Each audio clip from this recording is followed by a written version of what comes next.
अच्छा रवि, इसमें service cost क्या रहती है इस गाड़ी की? सर्विस कॉस्ट देखो डिपेंड करता है कि अगर आपने सर्विस पैक लिया है, आप गाड़ी जब परचेज़ कर रहे हो उस टाइम पे, तो सर्विस पैक आई थिंक आपको 27-28,000 का मिल जाता है। अब शायद मेरे ख्याल से 30 या 32,000 का है, जिसमें कि आपको 4 सर्विस होती हैं, जिसमें 60,000 तक आपका पूरा कवर हो जाता है। और वैसे भी अगर आप सर्विस कॉस्ट नहीं भी लेते हो, अगर तो पेड सर्विस की बात करें तो पेड सर्विस आपकी अप्रोक्सीमेटली 8 to 9,000, 8 to 10,000 वेरी करती है। और इसका सर्विस इंटरवल जैसे आपको पता है एवरी 15,000 किलोमीटर्स पे है, तो उस हिसाब से देखा जाए तो बहुत इकोनॉमिकल है मैं बोलूँगा। लोग कहते हैं मारुति वगैरह की सर्विस कॉस्ट और बाकी और जो मैन्युफैक्चरर्स हैं उनकी सर्विस कॉस्ट, बट हाँ इसके हिसाब से अभी देखा जाए तो इनकी सर्विस कॉस्ट इन्होंने पहले से काफ़ी कॉम्पिटिटिव कर दी है।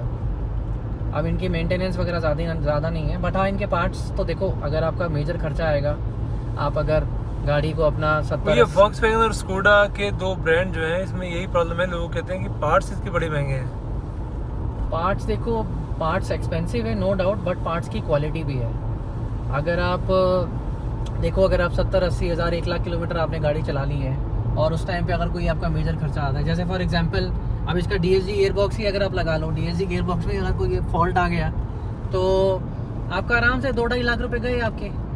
अब DSG गियरबॉक्स में अगर आप देखो तो इसका मैकाट्रॉनिक होता है, जो इसका गियरबॉक्स का जो बेसिकली ब्रेन होता है, और साथ में आपका मतलब और भी चीज़ें होती हैं, मुझे इतना टेक्निकल पता नहीं है, बट हाँ इसमें अगर आपका कोई फॉल्ट आ जाए मेजर, तो डेफिनेटली आपका जेब पे बहुत भारी पड़ेगी। बट अदरवाइज़ देखा जाए तो अगर आप टाइम पे सर्विस करा रहे हो, ठीक से मेंटेन कर रहे हो गाड़ी, तो कोई इशू नहीं होना चाहिए। गाइस हम थोड़े टाइम बीच में रुके हैं और ये देखिए कितने बड़े अच्छे लहराते हुए खेत। यहाँ पे धान की खेती हो रही है और ये रही हमारी स्लाविया 1.5।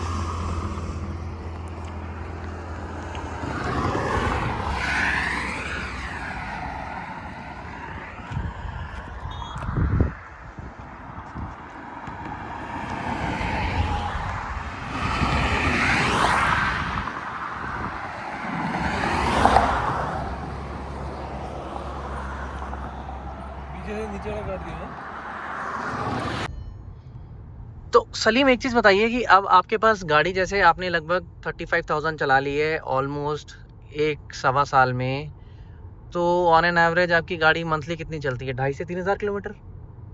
हाँ, 2.5 से 3,000 मिनिमम चलती है। तो आपकी गाड़ी लोकल में ज़्यादा चलती है कि कैसे? और लोकल में क्या माइलेज आता है आपका, हाईवे पे क्या माइलेज आता है? देखो, on the way to my office, so local आपका हाईवे पार्ट जो है वो आधा पड़ रहा है आता है, और जो लोकल इनसाइड रोड्स है वो भी आधी पड़ती है। तो समझो कि आधा लोकल आधा हाईवे हो जाता है। हाँ। लेकिन वो एरिया पूरा क्राउडेड है, और पीक आवर्स में खासकर वहाँ पर ट्रैफिक होता है। तो ये नॉर्मली जो on the way to office मेरा जो माइलेज आता है वो 12.5 से 14 के बीच में आता है। अच्छा। तो रोज का मैं अगर सोचूं तो एक एवरेज जो है 13 का एवरेज माइलेज निकलता है अच्छा। हर रोज का जो है। और आप कभी जैसे आउट स्टेशन ट्रिप्स वगैरह करते हैं तो उसमें क्या माइलेज आता है? मतलब क्या कभी मॉनिटर करा है कि मतलब कैसे जो जो डिस्प्ले में आता है उसी को देख के करा है कि कैसे कभी टैंक टू टैंक भी मेजर करा है? टाइम टू टाइम भी मेजर किया है मैंने। मैं जब राजस्थान की एक ट्रिप पे गया था, तो most of the part of the trip was the highway of Mumbai expressway only. तो उसका माइलेज मेरा आया था 18.5। I drove around not less than 90 का जो स्पीड था उससे कम का मैंने चलाया नहीं था उस पर, क्योंकि there was no red light at all in the complete highway. तो उसमें मेरा माइलेज आया था 19 का, 18.5-19 का माइलेज। एक अच्छा। कांस्टेंट जो था, जिसमें मैंने क्रूज पे भी चलाया, मैंने क्रूज हटा के भी चलाया, और बहुत बढ़िया माइलेज है। 120 तक चलाया कॉन्स्टेंटली।